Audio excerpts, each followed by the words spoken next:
오늘 우리 모두에게 주시는 하나님의 말씀은 신약성경 데살로니가전서 1장 1절에서부터 4절입니다. 신약성경 328쪽 있죠.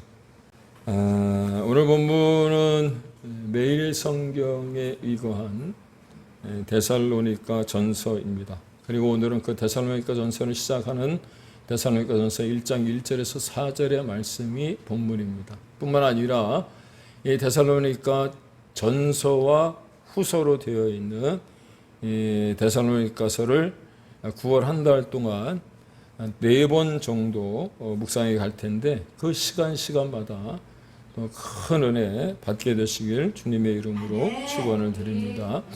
오늘은 가장 먼저 데살로니가전서 1장 1절 함께 봉독했지만 다시 한번 보시기 바랍니다. 바울과 실로아누와 디모데는 하나님 아버지와 주 예수 그리스도 안에 있는 데살로니가인의 교회에 편지하노니 은혜와 평강이 너희에게 있을지어다. 할렐루야. 바라기는 오늘 이 본문의 말씀처럼 우리 모두에게도 은혜와 평강이 있기를 주님의 이름으로 축원을 드립니다. 그렇습니다. 이 시대를 살아가는 우리 모두에게 있어서 가장 필요한 것이 무엇이냐? 은혜와 평강인 줄로 믿으시기를 바랍니다. 사랑하는 여러분, 여러분들이 보셨던 또 데살로니가 교회라고 하는 명칭을 어디에서 보셨는지 기억하실까요? 성경 탐험 시간에 사도행전 7장 17장에서 이 데살로니가 교회가 등장을 하는데 이 데살로니가 교회와 더불어 나온 교회가 어디냐면 베레아 교회였습니다. 베레아 교회. 요즘에 이단들이 정말 좋은 말들은 다 갖다 씀으로 말미암아서 이 명칭들을 이야기할 때 참 힘든데 베레아 교회 교인들은 데살로니가 교회 교인들보다 더 신사적이었다라고 하는 표현이 사도행전 17장에 나와요. 그렇다면 이 데살로니가 교회는 여러분 신사적이었다, 젠틀했다라고 하는 것을 우리가 추측해 볼 수 있지 않습니까?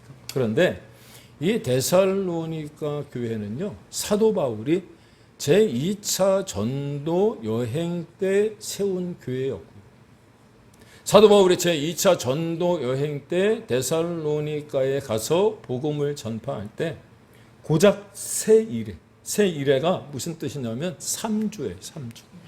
3주 동안 복음을 전했음에도 불구하고 여러분들이 데살로니가 전후서를 살펴보면 그 믿음이 얼마나 좋았는지 다른 교회에게 사도 바울이 자랑했다라고 이야기할 정도로 이 데살로니가 교회는 믿음이 굉장히 좋았던 교회였다는 겁니다. 그런데 이 데살로니가 교회의 특징을 말하라고 한다면 고난이 굉장히 많았다는 거예요. 핍박이 엄청났다는 거예요. 왜요? 믿음의 사람들이 통과해야 될 것 가운데 하나가 무엇이냐? 여러분, 세상 사람들과 자꾸 비교하지 않기를 바랍니다. 아니, 나는 이렇게 하나님을 믿는데도 불구하고 왜 이렇게 고난이 심하나? 라는 생각을 가질 수 있는데, 아니, 나는 예수 잘 믿는데, 아니, 쟤는 고난이 없는데 왜 나는 고난이 있지? 라고 생각하지 않기를 바랍니다. 왜요? 하나님은 예수 믿는 사람들이 걸어가야 할 곳곳에 고난이라고 하는, 핍박이라고 하는, 역경이라고 하는 어떤 이 디딤돌을 놓아 놓으신 것 같아요. 왜? 그래야 지난주 수요일 밤 3일 기도에도 그런 이야기를, 그런 말씀을 드렸습니다만, 고난이라고 하는 것을 통과하지 않은 사람들은 어려움이 닥치면 금방 넘어지지만, 고난을 통과한 사람들은요, 이쯤 이까지 것쯤 이렇게 생각을 한다는 거죠. 또 믿음이 있는 사람들은 고난이 닥쳐오면 그 고난쯤이야 라고 생각을 한다는 거예요. 그럼에도 불구하고 이 데살로니가 교회에 있었던 성도들의 신앙생활이 얼마나 힘들었을까. 초대교회에 그 환난과 핍박과 고난이 있었다면 말입니다. 그래서 이 데살로니가 교회 성도들에게 또 하나의 특징이 있었다면 예수님이 좀 빨리 오셨으면 하는 재림의 신앙이 그들 마음 가운데 가득했다는 거예요. 사랑하는 여러분, 왜 요즘 세상을 살아가는 사람들은 왜 교회 나오는 것을 힘들어하고 신앙생활하는 것을 싫어할까요? 단도직입적으로 말씀을 드린다면 세상이 너무 좋은 겁니다. 옛날 아주 먼 옛날도 아니에요. 1970년, 80년, 90년대만 해도 사는 게 힘들다 보니 교회라고 하는 곳이 참 매력적인 곳이었거든요. 교회 가면 마치 초대교회 성도들처럼 나눔이 있었습니다. 모든 물건을 통용하고 마음을 같이하여 성전에 모이기를 힘쓰고요. 떡을 떼면서 기쁨과 순전한 마음이 있었다는 거예요. 그리고 교회 안에서 위로를 받습니다. 그때는 사실 믿음이라고 하는 거 강조하지 않았습니다. 그럼에도 불구하고 교회 안에는, 성도님들 안에는 그 신앙이 얼마나 뜨거웠는지 찬송도 정말 열심히 했고요. 기도도 누가 시키지 않았음에도 불구하고 금식 기도하는 것은 뭐 어떻게 보면 만연이 돼 있었어요. 당연한 것으로 생각을 했다는 거예요. 그만큼 행함이 있었다라고 하는 거죠. 그런데 행함이라고 하는 게 무엇입니까? 행함이 있었다라고 하는 말을 달리 표현을 하면 뭐라고 얘기할 수 있느냐? 야고보서에 보면 행함이 없는 믿음은 죽은 믿음이라고 했는데 그때는 그 행함이 있는 믿음을 통해서 하나님의 살아계심을 그 당시의 성도님들은 나타내 보였어요. 그렇다면 행함이라고 하는 게 도대체 무엇이냐? 여러분 야고보서에 보면 행함이라고 하는 말이 엄청나게 많이 나옵니다. 믿음과 더불어서. 그런데 이 야고보서라고 하는 게 참 어렵고 힘든 이야기이죠. 왜냐하면 믿음과 행함의 어떤 이야기들을 가지고 있고 그걸 통해서 신학적인 논리들을 펼쳐나가니까. 그런데 저는 단순하다고 생각이 듭니다. 무슨 말이냐면 행함이라고 하는 단어가 나오면 그렇게 뭐 지울 필요는 없겠지만 그 밑에다가 순종이라고 적어놓은. 그러면 행함이라는 말을 순종으로 바꿨을 때 믿음이 있는 사람은 순종한다는 거예요. 순종하는 사람은 그 믿음이 살아있는 믿음. 믿습니까? 네. 그 당시에는 그랬어요. 그렇게 옛 시절을 돌이켜보면 성경의 이야기만 들려줘도 은혜가 되어져서 눈물, 콧물 다 쏟았던 기억이 있습니다. 그때는 지금처럼 좋은 환경에서 예배를 드리지 못했습니다. 여러분 한번 생각해 보세요. 그때 기억을 되짚어 보시기 바랍니다. 제가 생각해도 참 이 시대는 정말 좋다 이런 생각이 들어요. 왜? 그때는 방석 하나 깔아놓고요. 그냥 뭐라 그러죠? 다리가 저리면 코에다 침 발라가면서 예배를 1시간, 2시간씩 드렸거든요. 설교를 목사님이 1시간 해도 그냥 그것이 너무 은혜가 돼서 더 들었으면 했다는 거예요. 근데 지금은 30분 지나가면 시계 봐요. 뒤에서 시계 두들기다 가신 분 계시잖아요. 우리 교회도. 예.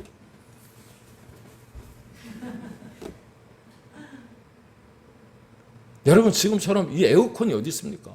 제가 생각해 70년, 80년도에 에어컨 한 대 값이 집 한 채 값이었어요. 그거 아시나요? 예. 에어컨 값이 집 한 채 값이었단 말이에요. 그러니까 선풍기 틀어놓고도 그냥 깔깔깔 호호호 그냥 웃음이 끊이지 않았어요. 마치 잠언서 15장 17절에서 말씀하시는 바와 같이 살찐 소는 먹지 못했어도 채소만 먹고도 서로 사랑했었다라고 하는 겁니다. 화목했다는 거예요. 그런데 이 시대의 그리스도인들을 바라보면 오히려 먹고 사는 문제를 걱정하지 않아도 됨에도 불구하고 누리는 게 많아서 그런지 교회에 나오는 시간이 아까운 거예요. 버킷리스트. 여러분의 인생의 버킷리스트는 무엇입니까? 내가 죽기 전에 이렇게 무엇을 해야 되겠다라고 하는 목표들이 세워져야 되는데 요즘 젊은 사람들은 다 그런 건 아닙니다. 그런데 맛집 버킷리스트. 죽기 전에 내가 이 맛집은 다 가봐야 되는 거예요. 카페 버킷리스트. 그래서 어떻게 해요? 인스타에 보면은요, 어느 사람은 카페만 돌아다니는데 2천만 원 들었다고 자기가 썼더라. 참 대단한 사람이다. 그래야 또 카페 하시는 분도 먹고 사니까 그럴 수도 있겠다 싶은데, 그래서 요즘은 성경 이야기 플러스 더하기 믿음을 강조하는 거예요. 주님도 누가복음 18장 8절에서 그리 말씀하시잖아요. 인자가 올 때 세상에서 믿음을 보겠느냐 하시더라. 무슨 말입니까? 말세가 되면, 요즘 말세 지말, 아니 말세 지말, 이제 주님 오실 날이 며칠 안 남았다 그러잖아요. 이런 때에 주님이 모시겠다고 확인하고 싶어 하시는 게 뭐라고요? 믿음이란 말이에요. 믿음. 너에게 믿음이 있느냐? 그걸 보신다는 거예요. 이 시대의 그리스도인들을 바라보면, 물론 시대가 많이 변하긴 했겠지만 초대교회 당시의 성도들 같은 믿음을 찾아보기가 어려운 거예요. 그리 아니하실지라도 죽으면 죽으리라 라고 하는 어떤 그런 믿음이 없는 거예요. 물론 시대가 시대인 만큼 그렇게 사는 것이 당연하다 여겨집니다. 그런데 말입니다. 당연하다 여겨지는 것이 무엇이냐? 우리가 그렇게 당연하다고 생각하는 게 무엇이냐면, 누가복음 10장 38절에 40절에 보시면 우리에게 아주 잘 알려진 이야기 하나가 등장을 합니다. 예수님께서 어느 한 마을을 지나가실 때 마르다라고 하는 한 여인이 자기 집으로 영접을 합니다. 그랬더니 주님이 흔쾌히 그 집에 들어가십니다. 너무도 반가운 나머지 주님을 초대한 마르다가 주님을 대접하고자 이리 뛰고 저리 뛰고 난리가 난 거예요. 왜? 좋은 거 대접해야 되니까, 드시게끔 해야 되니까. 그런데 그녀의 여동생인 마리아가 그저 주님의 발치 앞에 앉아서 자신을 도울 생각은 안 하고 주님의 말씀을 듣는 것에 치중을 합니다. 그래서 성경은 이렇게 이야기합니다. 마르다는 준비하는 일이 많아 마음이 분주했다. 좋은 일이죠. 목사가 여러분들의 가정에 신방을 갔는데 이런 대접을 받는다 그러면 얼마나 좋겠습니까? 요즘 맛있는 거 먹지도 못했는데 여러분 그런 대접을 받으면 아무 기분이 좋을 것 같아.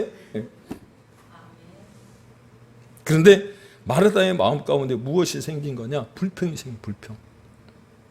예수님께 볼멘 소리로 이야기를 하는 거죠. 그러자 주님이 마르다를 향해서 하신 말씀이 무엇이냐면, 마르다야, 마르다야, 내가 많은 일로 염려하고 근심하나 몇 가지만 하든지 혹은 한 가지만이라도 족하니라. 마리아는 이 좋은 편을 택하였다라고 말합니다.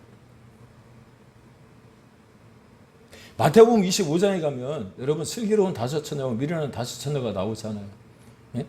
이제 말세에 예수님께서 일어날 일들을 이야기하시면서 열 처녀 비유를 이야기하실 때 미련한 다섯 처녀의 이야기를 하시면서 그들이 준비하지 못한 게 무엇이라고 얘기합니까? 등은 준비했는데 기름은 준비하지 못했다 그러거든요. 근데 그거보다 더 중요한 일이 무엇이냐면 미련하다라고 하는 단어. 아니 기름을 준비하지 못했으니까 미련할 수밖에 없지만, 여러분 헬라어의 미련하다라고 하는 숨은 뜻이 무엇이냐면, 앞서 말씀드렸던 것처럼 마음이 분주한 사람입니다. 마음이 분주하니까 신랑한테 집중이 안 되는 거예요. 신랑이 언제 올지 알고 기다리고 등과 기름을 준비해야 되는데 마음이 콩밭에가 아니에요. 미련한 거예요.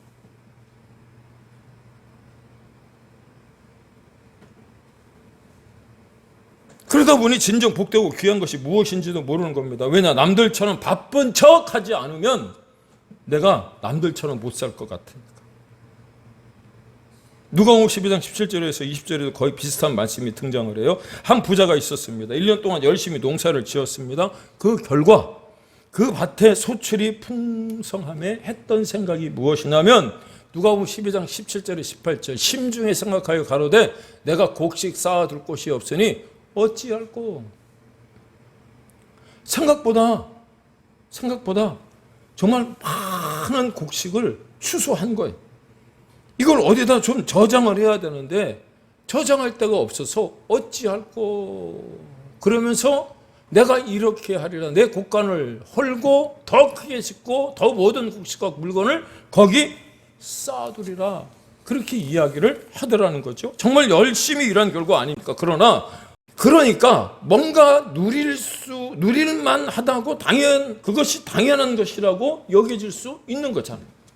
왜? 1년 동안 열심히 농사를 했으니까 그런 결과를 얻은 거 아닙니까? 그런데 농부가 이렇게 말해요. 그 다음에 누가복음 12장 19절을 또 내가 내 영혼에게 이르되 영혼아 내 여러 해 쓸 물건을 많이 쌓아두었으니 창고를 지었어요? 못 지었어요? 창고를 친 거예요.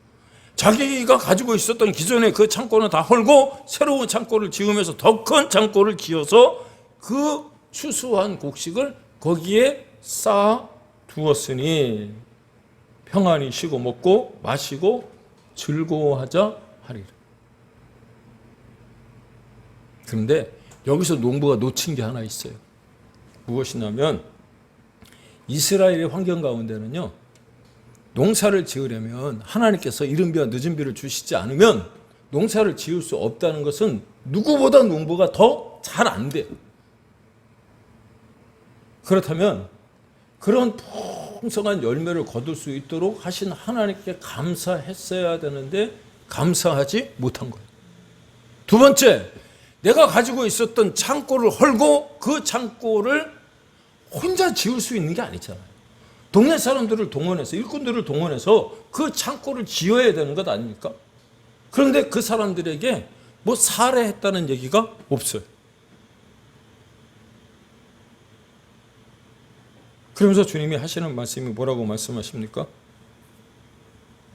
하나님은 이르시되 어리석은 자여 오늘 밤에 내 영혼을 도로 찾으리니 그러면 내 예비한 것이 네 것이 되겠네. 사랑하는 여러분, 오늘 본문 가운데도 사도 바울은 감사했다고 하잖아요. 감사했다. 이 말이 무슨 말이냐면 삶의 우선이 감사여야 함을 가르쳐 주는 거예요. 여러분 기도하실 때도 하나님 감사합니다. 그거부터 하잖아요. 그래서 감사가 어떻게 돼요? 내 삶의 우선순위가 되어져야 하고요. 사도 바울은 그 삶이 감사하는 삶이었다라고 하는 겁니다. 그런데 보세요. 그렇게 감사하지도 못했어요. 누가? 농부가. 기껏 생각한다는 것이 무엇이냐면 이제 내가 창고에다가 먹을 만큼, 그냥 놀아도 될 만큼, 이제 쉬어도 될 만큼 그 창고에 가득 포화를 쌓아놨으니 평안히 쉬고 먹고 마시자 즐거워하자. 이게 우리의 모습이잖아요.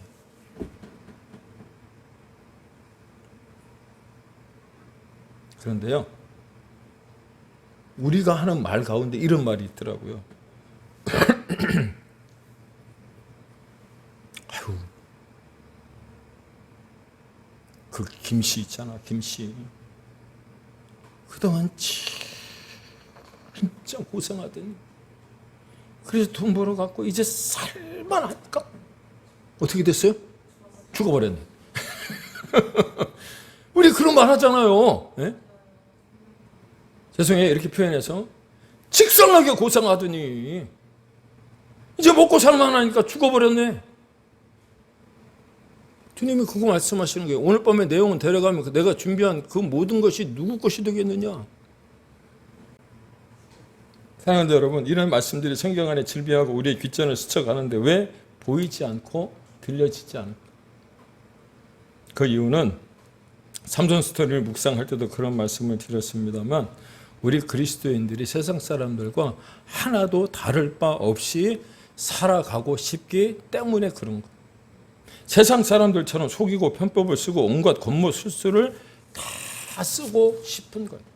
예수를 믿는다고 하면서도. 그렇다면 왜 그렇게 살아가려고 하는 건가? 이 데살로니가 교회 성도들의 특징 가운데 하나가 뭐라 그랬습니까? 재림신앙이라고 그랬잖아요.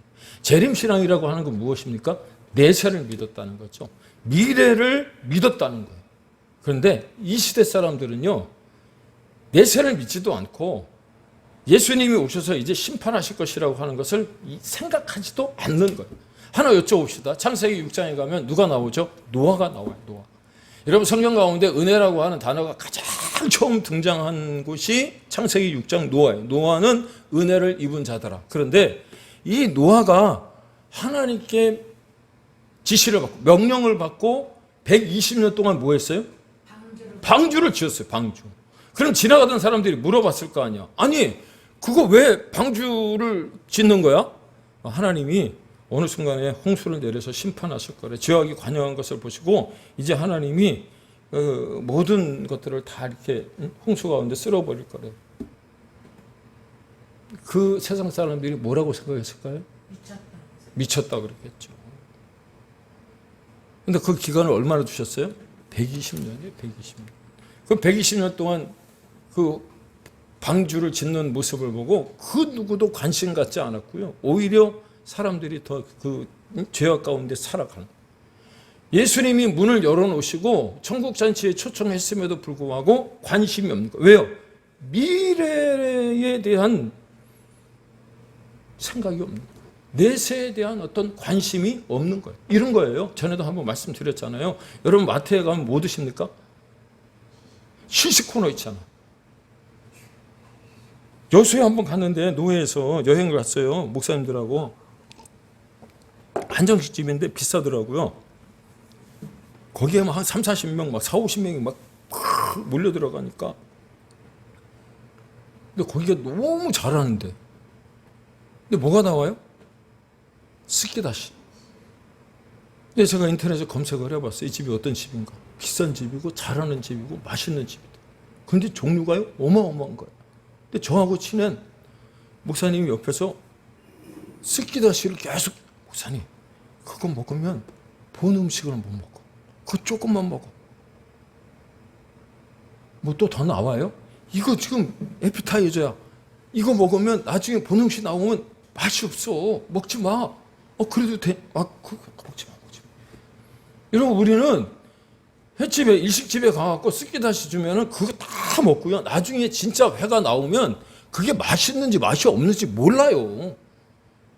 숙성인지 화로인지 어떻게 아냐고 그게. 그래요 안 그래요? 지금 이 시대가 이 삶이 전부라고 생각을 하니까 우리가 놓치고 살아가는 게 뭐냐면 히브리서 9장 27절에 사람이 한 번 죽는 것은 정해진 것이요 그 후에 뭐가 있다 그랬어요? 심판이 있다 그랬더니 심판이. 이걸 놓쳐버리고 산단 말이에요. 그래서 여러분 한번 여쭤보겠습니다. 진짜 나에게 믿음이 있을까요? 나에게 그렇게 뜨거운 신앙이 있을까요? 믿음이 있다면 지금 내가 받는 어려움이 뭐가 그리 대수겠느냐라고 하는 겁니다. 왜? 데살로니가 교회 성도들이 그랬으니까.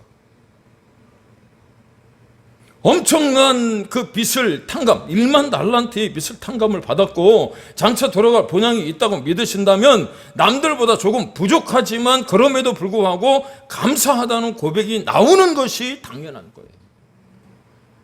다른 게 당연한 게 아니고. 왜냐? 지난주에 함께 은혜를 나누었던 것처럼 우리는 비록 금쪽이처럼 살아갔지만 나와 함께 하시는 분이 누구십니까? 예수님이시랍니다. 믿습니까?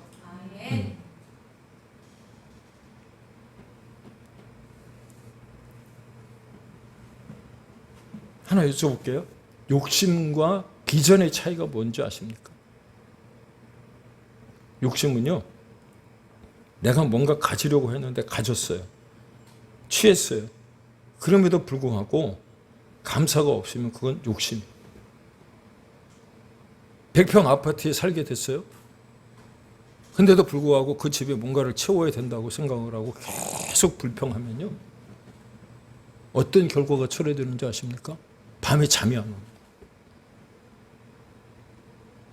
뜬 눈으로 밤을 새우며 울기만 하는 거예요. 왜? 내가 가져야 더 갖고 싶은데 못 가지니까. 그래서 불면증에 시달리는 거예요. 그런데 비전은 무엇이냐면 작은 것에도 만족하며 하나님이 주신 것에 감사하는 게 비전. 그래서 욕심과 비전을 구분하는 거예요. 여러분 우리 찬양하잖아요. 뭐라고 찬양했어요? 가진 것이 적어도 감사하며 사는 삶, 비록 내가 받은 작은 힘 나눠주며 사는 삶이 뭐라고요? 행복이라면서요. 우리 그렇게 그냥 뜨겁게 눈물을 흘리며 기도했고 찬양했는데 정말 삶이 그런가요? 그렇게 안 하고 있는 것은 아닐까요? 그런데 데살로니가 교회 성도들은요, 그 재림의 신앙, 믿음의 역사를 통해서 여러분 뜨겁게 소망의 인내를 가지고 있었다는 겁니다. 무슨 말이냐? 앞서 말씀드렸던 것처럼 음식을 먹으러 갔는데 앞에 나오는 스키다시에 만족하지 않았다는 거예요. 달리 말하면 믿음이 있는 교회였다는 거죠. 그렇다면 그들에게 그런 믿음의 역사가 나타났을 있을 이유가 있지 않았겠습니까? 그 또한 데살로니가 교회가 가진 또 하나의 특징이라고 할 수 있을 것 같은데, 그게 무엇이냐면 본문 3절에 보니까 오늘 설교의 제목처럼 사랑을 위한 수고가 그들 안에 있었답니다. 사랑의 수고가 그들 안에 있었다는 거죠. 저는 이 본문이 포함된 데살로니가 전후서를 살피는 중에 가장 마음속에 와서 닿았던 말씀이 바로 이 사랑의 수고라고 하는 단어였어요. 그렇다면 사랑의 수고라는 게 무슨 말이냐? 사랑하는 여러분, 부부관계도 그렇지만 우리가 살아가면서 흔히 하는 말 가운데 이런 말을 하잖아요. 인생을 살다 보면 다른 거 다 필요 없고 뭐가 있으면 돼요? 초코파이, 정만 있으면 돼요. 정. 그래서 부부는 뭐로 살아간다고요? 의리로 살아간다 그랬잖아요. 아닌가요? 사랑이 필요한 것 같아요. 사랑이 있어야 돼요? 그러면 더 감사하고요. 그렇다면 여러분, 사랑의 수고라는 게 무엇일까? 예전에도 한번 소개했던 책 가운데 한 권인 오늘 내가 살아갈 이유라고 하는 중국의 젊은 여교수 위지안이라고 하는 여인이 쓴 책입니다. 블로그에 올려놨던 것을 그 여인이 30대 초에 말기암으로 생을 달리하고 난 다음 이제 그 글을 취합해서 만든 책이지. 근데 그걸 가운데 이런 내용이 있어요. 초반부에 나오는 내용입니다. 그녀가 그렇게 병원에 입원해 힘든 치료를 받고 병실에 돌아가면 남편이 늘 자신의 침대에 장난스레 누워 있더랍니다. 항암 치료받는 게 얼마나 힘들어요. 암 치료받는 게. 그러다 보니 위지아는 화가 날 수밖에 없었는데 하루는 간호사가 남편에게 이런 말을 해주었다는 거예요. 보호자가 환자 베드에 올라가서는 안 돼요 라고 얘기를 한 거예요. 그랬더니 남편이 간호사에게 뭐라고 말을 했냐면, 우리 아내는 결혼할 때부터 몸이 차가워서 따뜻한 자리를 좋아한다. 남편이 장난친다고 못마땅하게 생각을 했는데 사실 아내는 아내를 위해서 차가운 침대를 자신의 체온으로 데우고 있었다. 여러분, 이게 사랑의 수고예요. 그렇다면 우리가 이미 다 알고 있는 결론을 내리고 있을 법한 질문을 다시금 드립니다. 사랑이라는 게 무엇입니까? 많은 정의들을 다 내올 수 있지만 고린도서 8장 1절을 보니까 이런 말씀이 하나 나옵니다. 우리가 다 지식이 있는 줄을 아나 지식은 교만하게 하며 사랑은 덕을 세운다라고 말합니다. 그러므로 사랑은 무엇이냐? 세워주는 것. 덕을 세운다 그랬는데 덕이라고 하는 말도 세운다라고 하는 말이거든요. 다시 말씀을 드립니다. 사랑하면 내가 가진 지식으로 추궁하기보다는 받아주고 덕으로 포용하며 세워주는 게 사랑의 수고고요. 그게 바로 사랑의 정의입니다. 만약 예수님이 겟세마네 동산에 기도하러 갈 때 데려갔던 그 제자들이 졸고 있을 때, 야 임마 기도는 안 하고 자고 있으면 어떻게 해? 그러고 호통치셨다면 그 제자들이 어떻게 됐을까요? 지금 뭘 하고 있었을까요? 그렇다면 우리는 어떻게 사랑해야 하고요? 그런 사랑의 수고가 우리에게 있어야 할까? 오늘 본문 가운데 보니까 저는 기억이라고 하는 단어가 연이어 두 번 나오는 것을 보고 이런 생각을 했습니다. 사랑의 수고는 무엇보다도 기억해 주는 것이구나. 얼마 전에도 3일 밤 기도에 비가 쫙 펑펑 내리는 날 여러분 다녀가신 여자 성도님 거의 한 6개월 만에 교회로 오셨는데 제가 아는 척하고 기억해 줬더니 그분이 온라인으로 헌금을 좀 보내셨더라고요. 단순합니다. 기억해 주는 거예요. 여러분 오늘 주보에 쓴 글을 여러분 보셨습니까? 지우지 말자. 지난주 설교를 이번 주 설교를 준비하다가 설교 내용과 관련해 생각나는 글귀가 있었습니다. 누군가를 잊는다는 것은 그 사람을 죽이는 것과 같다. 말이 좀 과장된 듯 싶지만 한편으로 무서운 생각이 들었다. 분명 나를 알고 있던 많은 사람들 또한 시간이 흘러가면서 나를 잊고 내 전화번호를 그들 기억에서 핸드폰에서 삭제했다면 나 또한 그들에게 있어서 죽은 거나 다름이 없지 않은가 하는 생각 말입니다. 지금은 잘 사용하지 않지만 이왕 저장되었다면 굳이 지우지 맙시다. 불필요한 번호라 여겨질 수도 있을 것입니다. 그러나 어느 날 내가 조금은 힘들 때 무심코 스쳐 지나는 그 전화번호를 보면서 떠오르는 추억의 편린들이 우리 입가에 미소를 짓게 할지 누가 알겠습니까? 그 전화번호 같은데 왼수 같은 사람도 있겠지만 예. 요즘은요 핸드폰이 그 꼴 보기 싫으면 숨긴 기능도 있더라고요. 숨겨버리면 돼요. 지우지 마시고. 사랑은 뭐라고요? 기억해줘. 기억해줘.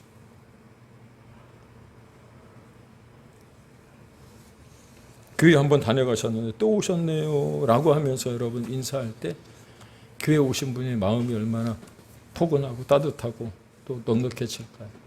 그러므로 결국 사랑은요 사소하게 보이는 작은 행동일지라도 단순히 감정이 아니라 내일을 향해 계속 자라나고 발전하는 것이기에 그 사랑을 계속해서 유지하려면 오래 유지하려면 기억해 주는 것임을 여러분 기억할 수 있기를 주님의 이름으로 축원을 드립니다. 그러면 서로 이해하며 함께 성장할 수 있는 거예요.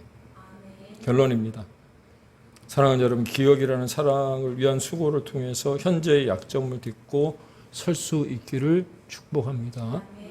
그로 인해 우리가 가진 잠재력이 드러나게 되어진다면 우리 큰 사랑 교회는 시간이 지나면서 지날수록 감사는 더 깊어질 것이고 데살로니가 교회에 나타난 것처럼 믿음의 역사가 우리 교회 가운데 나타남으로 말미암아서 쓰러진 심령을 일으켜 세우는 교회요. 또 우리 성도님들은 하나님의 복된 자녀가 다 되어질 줄로 믿습니다. 그런 하나님의 사람이 되기 위해서 말씀을 마치며 우리 옆 사람 보고 한번 인사하며 결론을 짓겠습니다. 당신은 사랑받기 위해 태어난 사람입니다. 우리 옆 사람 보고 같이 한번 인사하겠습니다. 당신은 사랑받기 위해 태어난 사람입니다. 기도하겠습니다.